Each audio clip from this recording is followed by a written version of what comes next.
Welcome to The Thing About Austen, a podcast about Jane Austen's world. I'm Zan. And I'm Diane. And this episode, we're talking about the Rushworths' divorce.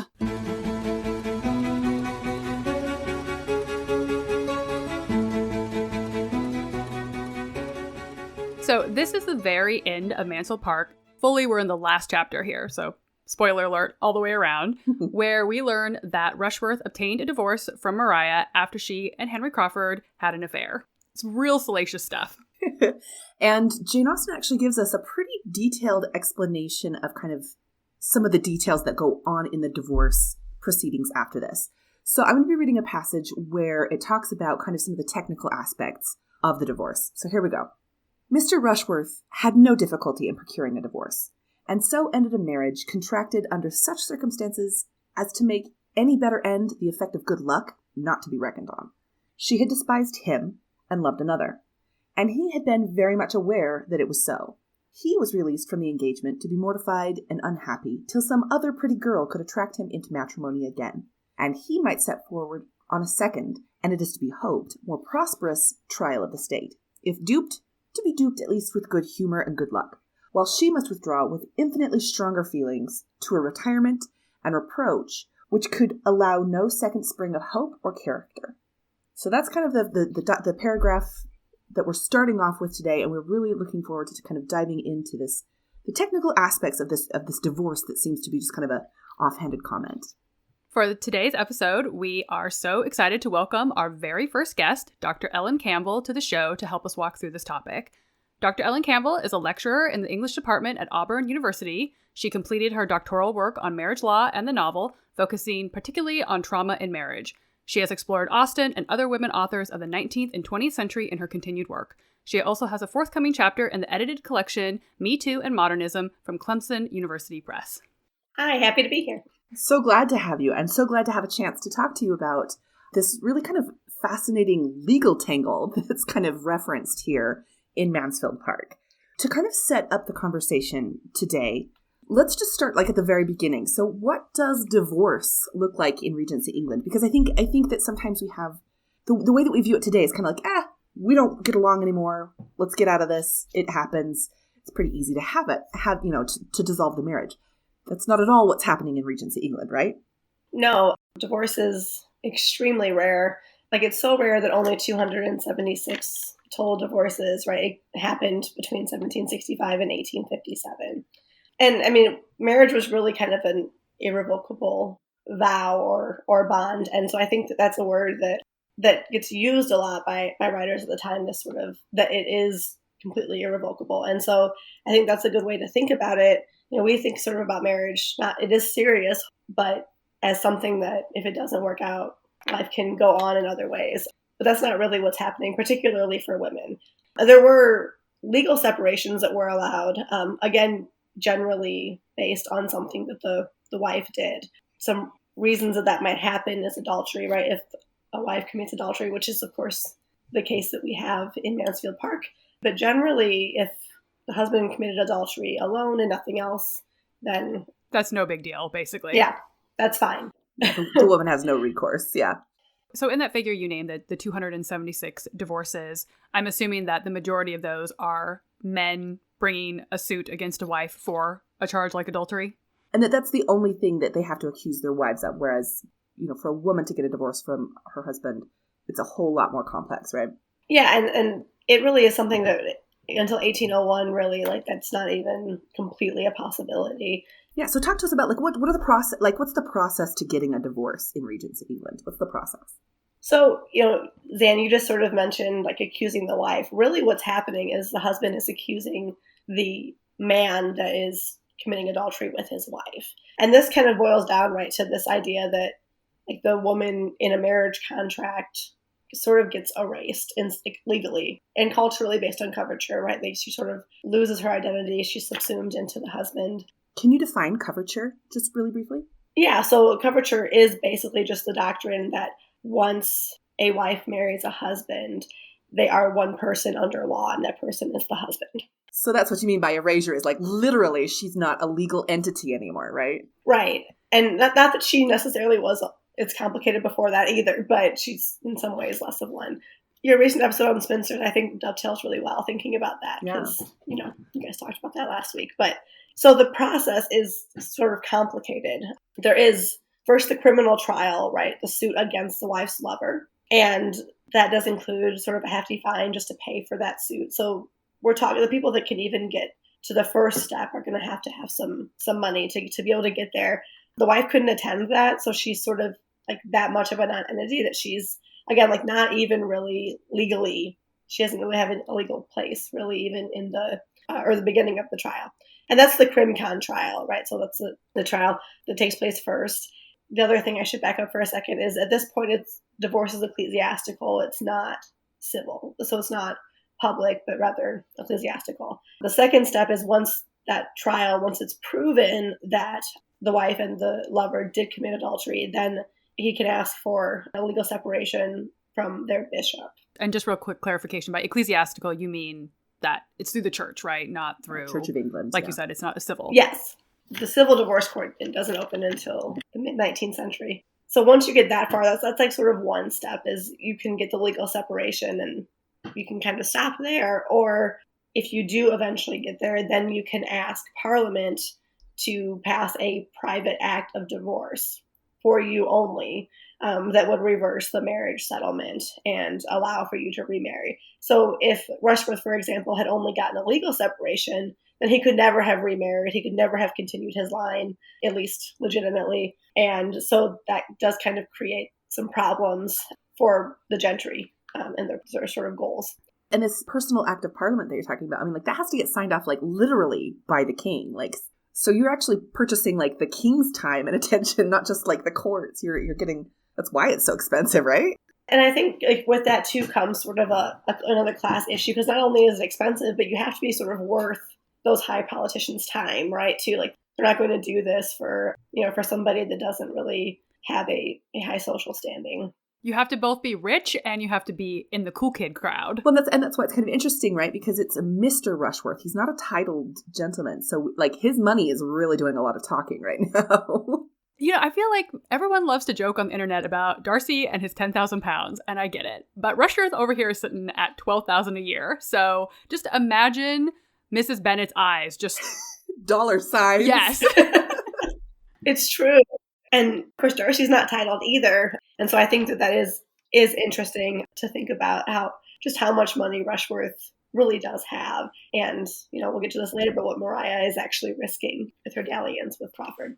So Owen, tell us a little bit more about like the legal conversations around divorce. Like what's the actual, like the evidence, and you referenced CrimCon earlier. Like talk to us a little bit more about that kind of the legal conversations that are going on around about divorce at this time. There are some like divorce bills that are being sort of like flirted with in Parliament around this time. It was called the Auckland Bill. So it was put forward by a member of Parliament, and his last name was Auckland. And his bill suggested that once divorced, if the divorce happened, that the party that committed the crime could not get married. So if that had passed, right, then Maria and Crawford wouldn't have been able to get married. Yeah. I guess the conversations are really sort of rooted in looking at this as sort of a criminal act, but almost always more from the wife's side. And this is, of course, there are other legal conversations around marriage. There are other novels around this time and a little bit later that this does come up, that even sometimes it's written into a settlement that if a widow remarries, then she can lose some of the money and property that she has from her first marriage, or it's even sometimes rewritten that she can't remarry. And so there can be a lot of legal language written to control sort of the actions, right, of women, right, in these constructs, right. Anybody who's read Middlemarch would definitely recognize that as a device. Yeah, for sure. Well, and I was going to also say that you talk about that this is trying to make adultery essentially illegal for women, like it's an actual criminal offense for women. But men are like not even remotely held to the same standard, right? I mean, men can have all sorts of affairs. It's almost kind of like de rigueur to have like a mistress. Like nobody calls men out for this, but they're trying to, with these divorce bills that you're talking about, essentially trying to make women who commit adultery into criminals. Is that an accurate representation of what you're talking about there? I mean, I would say so. I think, of course, it's complicated, but I think it also sort of has something to do with, like, at this time, and of course this is kind of what Austen is foundationally interested in, is figuring out like the perfect balance, right, between like emotional attachment and financial security for women. That I think it is about sort of the emotional attachment that woman is supposed to have, right? So like the idea that she's supposed to feel sort of grateful that she is being saved, right, by this, I'm being kind of silly here, but being saved by this man who's offering her this great manor house and, you know, his access to part of his £12,000 a year or whatever it is, that gratitude is supposed to turn into sort of emotional attachment and loyalty and all of these things. And when you think about even the passage that Zan read earlier, like the line that she had despised him and loved another, like that's really her crime. It isn't necessarily that she didn't love Rushworth, it's that she twisted that into space where it went towards, it did the opposite of what her job was to do in that sort of equation. I don't know if that made sense. It's really like she's getting a poor performance review. You know what I mean? This was a job description and you have failed. Basically, I mean, yeah. This was the list of bullet points in your job description. These are the things you were supposed to do. Like keep the house, pop out some airs. I mean, it's sort of like the thing, right, that Charlotte with Mr. Collins, that she sort of like understands. And I think it's interesting that we have Rushworth and Mariah in this instance, because like one of the things that, like, I love Austen by being sort of critical, right, is we never actually know how these marriages turn out. And like that's something that the Victorian novel does much more than Austen does. But like Darcy and Elizabeth like may not actually make it, and that's not something that we want to think about. Or they'll make it probably, but it might not be super great all the time. Did you hear that? That was the sound of a million hearts breaking. I know, and I don't like to go there, in my personal thoughts about Pride and Prejudice, but. Yeah, and you're so right, though. There's so few marriages that we actually see that are represented full stop in Austen, but then also the fact that there are so few that are actually happy marriages is also incredibly revealing. Yeah. I think one of the few that we really get is the Crofts. They have a really solid marriage. But like other than that, there's very few. The Gardeners, I think, too, in Pride and Prejudice might be the other one. And in Mansfield Park, like it's also clear that Fanny's mother did not make a good choice by marrying purely based on emotional attachment. And so you have kind of these opposing sort of perspectives. Yeah, I think the line that they have for her is she married to disoblige. It's kind of like this side swipe at like she chose love, but really we're not proud of this choice. And it's depicted as a poor choice because she's not financially stable. Austen makes it clear that women have to eat. Like that's something that she's she's very very into.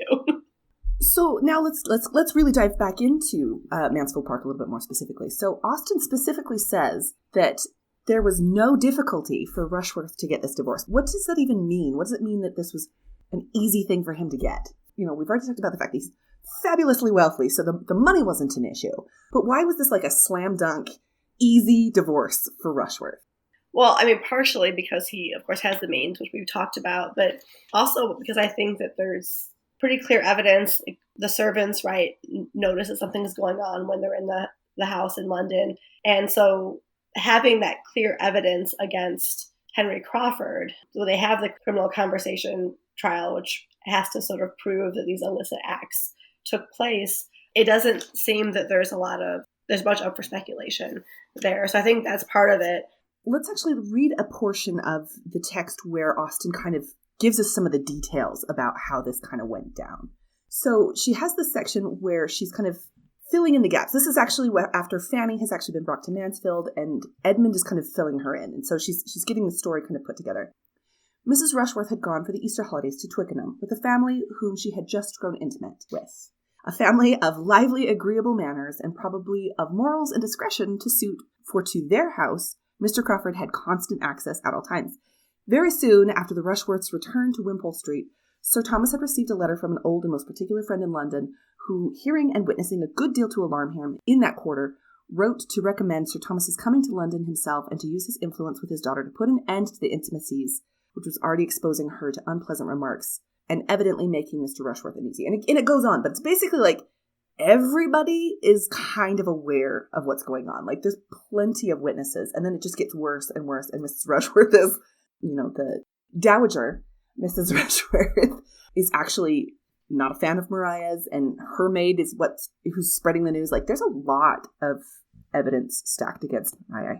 Yeah, and I think even the way that Austen sort of sets it up, right? Like, so Rushworth is with his mother in Bath, and her sister is now gone. So now it's just Mariah. Kind of the position that she's put herself in is, in and of itself, perhaps not the smartest thing that she could have done.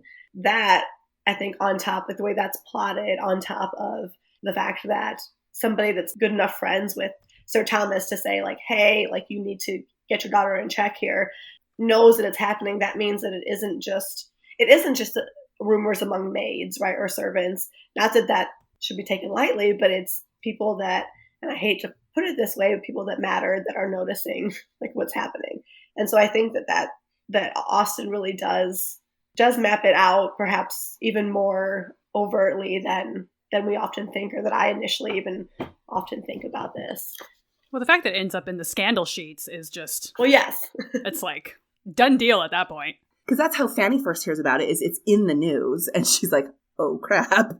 But then we also get there's a phrase that's in the passage just after it said, the servant of Mrs. Rushworth, the mother, had exposure in her power, and supported by her mistress was not to be silenced. So we get this idea that like even like Mrs. Rushworth's maid is like holding press releases. Yeah. There's no putting that back in the box. Like everybody knows. Yeah. And so in the, this is getting close to the time, of course, is more in the Victorian era, but where the newspaper is starting to really gain its sort of ground.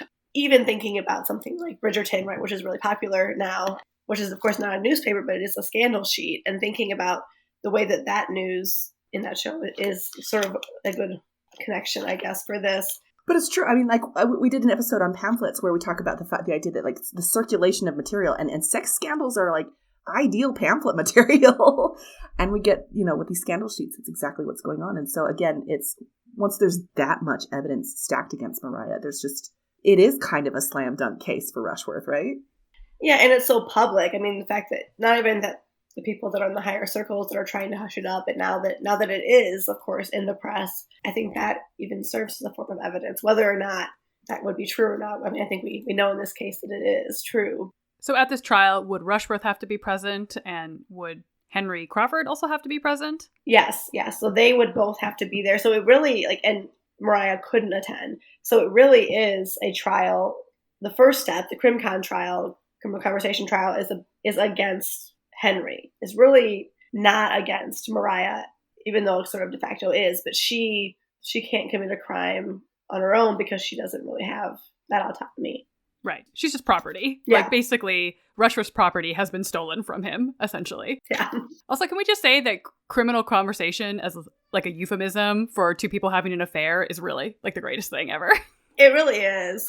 And I love that they've abbreviated to CrimCon, so it's like this, like... It sounds cool and sexy. Right? I mean, I guess it is kind of sexy. Like, oh, I just, had a CrimCon the other day, and you're like, what? It's funny, too, I think it's maybe a little bit later, but in America, in the sensation sort of papers, there are these stories of like wives that murder their lovers or wives that murder their husbands. And this is like sort of sensation fiction mostly, but they sort of make a mockery of like they can't even really try the wife for murder because she can't commit murder because she's married and she can't do it, so. Like that sounds like an amazing opportunity for fiction today, right? Like the legal loophole that means like a woman can't actually murder her husband because she's just his property. You can't convict the staircase, so like she convicts the wife. I think it's also interesting too that Mariah, who is of pretty high standing, like that doesn't really count for anything here. Like even in these sort of trials, like it doesn't matter like who her parents are. That doesn't really matter the same way that it matters for Rushworth. And of course, I think the reason why adultery is, rightfully it's a hang up, in a marriage, but like if that's happening. But I think part of the reason it's such a hang up in the Regency era, such a criminal or considered such a crime, is because like the whole point is to continue the line, right? And to continue somebody that can keep the gentry trucking forward. There are other 18th century texts. I'm thinking of Maria Edgeworth's Belinda. There's a character in there whose name is Lady Delacour, and she is high society, wealthy. She is one of the women that mothers send their daughters sort of to her parties to meet, the man. And then she in that novel, gets caught sort of committing adultery. And she's older, like, she's been married for several years. She's not elderly, but she's middle-aged, and she loses sort of everything as well. And so this is something I think that the female writers are really concerned with and thinking about. And let's talk a little bit about like what happens to Maria, because with all of the things that could have happened to Maria, the fact that her father very clearly states we will continue to support her financially, like that's the very best case scenario. Maria actually lands on her feet in some ways. Whereas, what are the other consequences that could have happened to women at this time who get a divorce or caught in adultery? Well, I mean, I think we have an example of that in Sense and Sensibility, right, with Eliza, who sort of, right, descends into poverty and these kinds of things, that if they don't have that support, there isn't really anywhere that they could go. And it's not like they could even take on one of the few legitimate careers, right, for women, because nobody's going to want them to sew things for them if they have committed adultery. In some ways, it is interesting that Sir Thomas sort of does continue to support her, sort of in the face of society basically, saying that you are like now forever ruined. There are a number of, I think, terrible things. I think in some ways that might even be like Austen being to maybe show a way that, I don't know, not a better outcome, but perhaps some compassion, like, right, for her character there. Because I think she's obviously putting some of this stuff out to be like, hey, this is not how this should be. Well, it's really interesting, like, even the way that she describes it, right? She doesn't set it up that Maria was, like, chasing after him or whatever. Like, I think there's ways that she could have written Maria to make her, like, more unsympathetic. But the fact that it's really clear, she flat out says it in the text, that the only reason that Henry started pursuing her is that he shows up in London, he's bored, and Maria is really, she's like, no, thank you. She gives him the cold shoulder, and he's not having it. He's like, excuse me, you are a woman, therefore, like, you will be in love with me because it is I, and I am amazing. And so, like, really starts to really heavily pursue her. I don't know, it seems like pretty clear to me, even from the text, that Austen feels like, Henry is definitely getting off easier. And the language that she uses here, she says, that punishment, the public punishment of disgrace, so what happens to Maria, should in a just measure attend his share of the offense is, we know, not one of the barriers which society gives to virtue. In this world, the penalty is less equal than could be wished. But without presuming to look forward to a juster appointment hereafter, we may fairly consider a man of sense, like Henry Crawford, to providing for himself no small portion of vexation and regret. And then she kind of goes on to say, like, basically his punishment is that he loses Fanny. But that first part, that language is pretty clear cut. It's like Maria has to carry all this punishment of disgrace, and Henry's just gonna continue to live his best life, and that's not really okay. Yeah, you're absolutely right. She's not pulling any punches saying, like, this is a double standard, and it's way wrong. I love that in that passage, the way that it's framed is in that free indirect discourse where it's the narrator has pulled out and is making the comment. It's not coming from Fanny. It's not coming from a character. It's the narrator saying, like, hey, people, this is a problem. And so the way that that's being expressed is it punches at a higher weight, I think, than if it were to come from just a character's perspective, because then we could just be like, oh, that's the way Fanny feels about it, or that's the way Sir Thomas feels about it. But this is Austen, right, in kind of the purest form that we have in her novels, saying, I see the double standard and I'm not okay with it. I'm sort of wondering too if this has something to do with her high class, that she sort of thinks that kind of attention from a man of Henry's sort of status, that if he's showing her that kind of attention, that must mean that he would like to marry her if she was not already married. And so I think that maybe it never really would have crossed her mind that he was just doing that to do that because of who she is and who he is. Yeah, he's just playing around, and Maria doesn't see it that way. There's this moment in Tess of the D'Urbervilles, which of course is way later in a completely different situation, where Tess, after she has been seduced and or assaulted, says to her mother, like, why didn't you tell me about this? Why didn't you tell me to watch out for this or to pay attention, right, to this kind of like emotional manipulation? And I think that that's something that, throughout the course of the Regency era and in the Victorian era, like, women are told they're supposed to sort of fall in love, but they're not really equipped sort of to deal with the potential outcomes, right, for that. Well, I think that that's actually a really great transition into, because your research, Ellen, largely focuses on kind of the Victorian era onward. What are some of the kind of evolutions that we see happening within divorce law, marriage contract law over the next, century? So there are several laws that sort of are passed in the Victorian era. But the sort of big moment is in 1857. And, in and around that time is when the civil divorce court sort of opens for the first time, the public divorce court, where divorce becomes not only ecclesiastical and theoretically easier to procure, although it still isn't. Like, they don't just give them to anybody that says, I want them. And one of the stipulations sort of that changes has to do with marital cruelty. So lethal cruelty was a way that sort of women could get the voluntary separation in the Regency period, but it is now something that can be used, right, to procure a divorce. But again, it has to be that plus something else. So that plus adultery, that plus bigamy. And so the Matrimonial Causes Act is sort of the act in 1857 that leads to this opening. And there were an astounding amount of women that came forward at this time and tried to sue for divorce based on marital cruelty, which often came, I think, with things like adultery and other things. And this was only physical cruelty. It wasn't mental cruelty, even though there were a couple members of Parliament that did try to get them to consider that as a possibility. And you still have to physically prove it. So it is still a very much a evidence-based issue. And this, of course, it takes place in a lot of fiction. Wilkie Collins, a sensation writer, right, comes out with a novel. It's published serially between 1858 and 1859, the exact time that this divorce court is opening. And there's a scene there where the wife, her sister says, I need to physically see these marks on your arm so that I can testify. It turns out that even that power is not really even theirs in that tale. And that's the woman in white, right? The woman in white, yeah. Sorry, I forgot to mention that.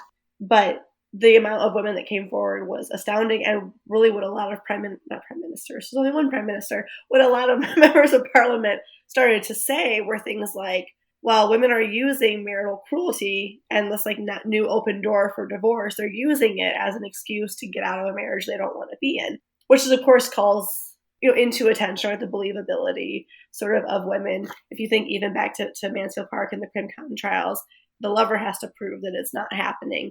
The woman doesn't really get a voice. And then at this point, she also still doesn't get a voice. And most of the time, the judge would just tell them to go home and work out their lover's spat. But that is a way that it's changing. There's also laws that have to do with custody that are starting to change. Because for the most part at this time, the child, right, if say Maria and Rushworth had a child and then gotten divorced, Rushworth would have had full control over whether or not Maria even really got to spend time with that child.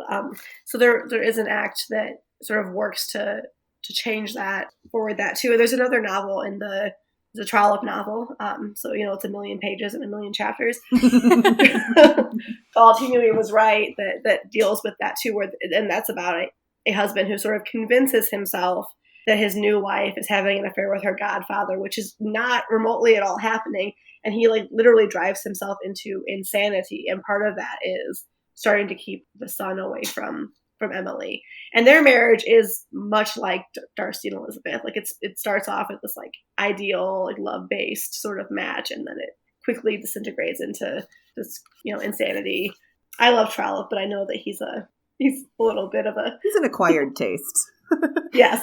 The point is that this is something that the fiction sort of continues sort of to grapple with, and these laws are taking place that are supposed to, on the face of things, make things better for women. And I'm not saying that they don't completely, but they don't seem to be making the steps forward that they're trying to do. It's very incremental. Yeah.